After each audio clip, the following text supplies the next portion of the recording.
عليكم ورحمة الله وبركاته. اهلا اهلا يا بنات، عاملين ايه؟ يا رب تكونوا بخير. فعلا يا بنات، هي حتة من قلبي، لو ما كنتش عملت كده كانت هتروح مني. زي ما انتوا كده شايفين يا بنات، دي الجنينة عندي ما شاء الله.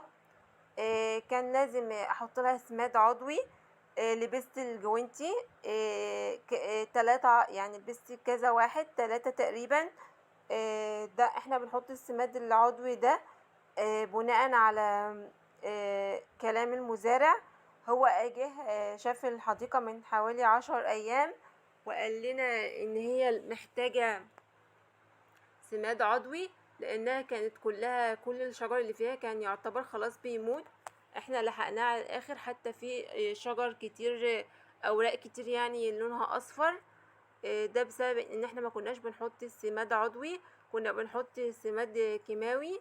حطينا مرة ولكن للأسف هو ضر الشجر جدا. الشجر كله يعتبر الأوراق كلها اتحرقت. زي ما انتوا شايفين كده، في شجر لونه أصفر اهو. فهو المزارع قال لنا لا، ما ينفعش، ما ينفعش يعني نستكفي بس بان احنا نسقيها، لكن لازم نحط لها السماد العضوي ده كل 10 ايام. فاحنا ابتدينا نحطه لها يعني. عدى 10 ايام وبعدين حطيت من تاني يعني. زي ما انتوا شايفين، حتى في ورق اخضر طالع جديد يعني ما شاء الله، برضو ابتدى يطلع كويس. فلازم ان احنا نخلي بالنا منها كويس قوي. فانا قلت لازم اهتم بيها، لان يا بنات الجنينة دي بتاخدني في مكان تاني خالص. بتديني طاقة ايجابية وراحة نفسية رهيبة. عقبالكم يا بنات، عقبال ما يبقى عندكم وعندكم احسن منها كمان. ربنا يا رب يديمها نعمة في حياتي، في حياتنا كلنا يا رب. زي ما انتوا شايفين كده، شجر الموز، شجر المانجا، كل الحاجات دي لازم يتحط لها كويس. شجر الموز ده كان جاي لجوزي هدية، يعني جاي له هدية من واحد صاحبه. شجرة المانجا دي اللي ورا الموزة دي الصغيرة دي، جوزي هو اللي زرعها. في واحدة تانية، بابا جوزي الله يرحمه، الله يرحمه ويغفر له يا رب. ادعوا له يا بنات. هو اللي كان زرعها، وبرضو ما شاء الله طلعت يعني. هبقى اوريها لكم في الفيديوهات الجايه باذن الله. برضو النجيله اللي على الارض دي، هو قال لنا ان احنا لازم نرشها. هو قصها كتير، يعني قص منها كتير قوي. الشجر برضو اللي الزينه اللي بره ده، ده قص منه كتير قوي، لان كان مغطي على الشجر اللي هو الفل والياسمين والحاجات دي. علشان قال لنا لازم الضوء يوصلها، الشمس توصلها يعني، علشان هو ده غذاها، يعني الشمس غذاها. وبعد كده قص كل ده، قص اللي من تحت ساب اللي من فوق زي ما انتوا شايفين كده اهو. شجر الريحان ده بتاع ماما. مامة جوزي ده بتاعها، هي اللي بتحبه برضو. العطر، هي جولنا اساسا كلها بتاعتها، هي يعني هي بتحبها قوي. ربنا يا رب يديمها نعمة في حياتنا يا رب.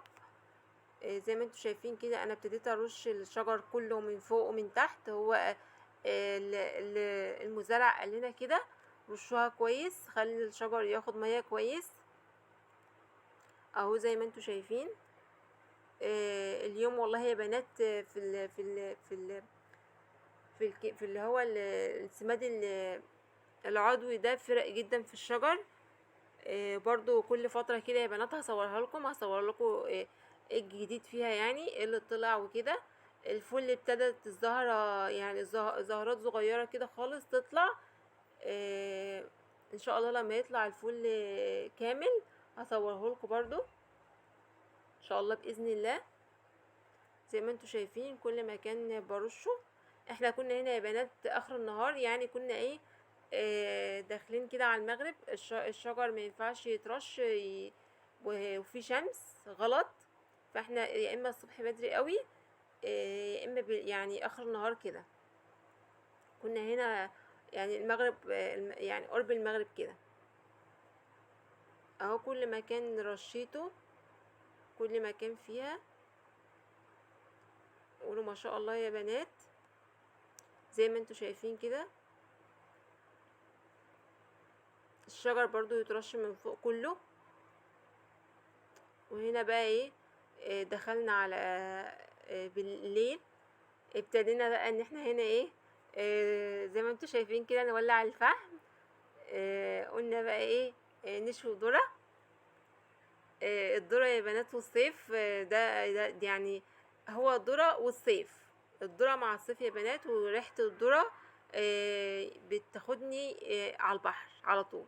يعني ريحة الذرة انا بشم ريحة الذرة كأني بالظبط قاعدة على البحر وباكل ذرة. فالذرة هنا جبته وقشرته زي ما انتوا شايفين كده. بحب يا بنات الشعر ده، او بحب امسكه كده بايدي، بيبقى ناعم كده وجميل. من زي كده يا بنات بيحب يمسك الشعر ده اللي في الذرة ده. اول واحدة في الذرة انا قطعت الايد بتاعتها من تحت، بس ما ينفعش، ما اخدتش بالي، عشان لما اجي اقلب الذرة اقلبه منها، يعني امسكه منها. يلا يا بنات، تشجعوا كده اللي عندها بلكونة، اللي عندها حديقة، تقوم تجيب الشواية دي يا بنات، مش غالية خالص. هاتوها وشووا عليها الذرة.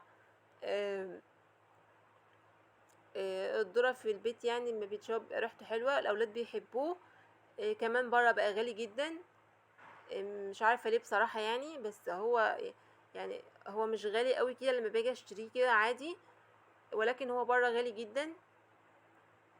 زي ما انتوا شايفين انا زودت النار علشان الذرة كمان ما ينشفش معايا، يعني ما يقعدش فترة كبيرة على النار وينشف.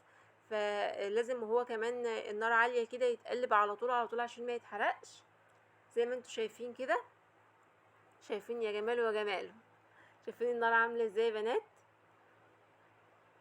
ما شاء الله، شايفين شكل النار شكلها حلو قوي